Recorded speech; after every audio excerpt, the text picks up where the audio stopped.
Hello viewers, আসসালামু আলাইকুম। আশা করি আপনারা সবাই ভালো আছেন। আলহামদুলিল্লাহ আমিও ভালো আছি।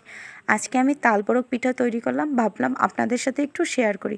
তালবরক পিঠা তৈরি করার জন্য প্রথমে লাগছে চালের গুঁড়া, নারিকেল কুচি, পরিমাণ মতো চিনি, লবণ, তাল, সবগুলো উপকরণ একত্রে মিশিয়ে একটা ডো তৈরি করে নিলাম। তারপর কিছুক্ষণ রেস্টে রেখে দিলাম। কলাপাতা কেটে ভালোভাবে পরিষ্কার করে পিঠাগুলোকে তৈরি করে নিলাম। চুলায় একটি তাওয়া বসিয়ে পিঠাগুলোকে ভালোভাবে ভেজে নিলাম। অবশ্যই কম জালে পিঠাগুলোকে ভাজতে হবে।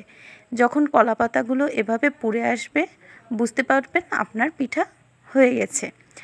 তালের সিজনে নানা রকম পিঠা তৈরি করা হয়, যেমন কাঁঠাল কুচি, তাল রুটি, তাল বড়া ইত্যাদি নানা রকম পিঠা তৈরি করা হয়। এর মধ্যে তালবরক আমার ভীষণ পছন্দ। আপনাদের কাছে কেমন লাগে কমেন্ট করে বলবেন। আশা করি সবাই ভালো থাকবেন। আল্লাহ হাফেজ।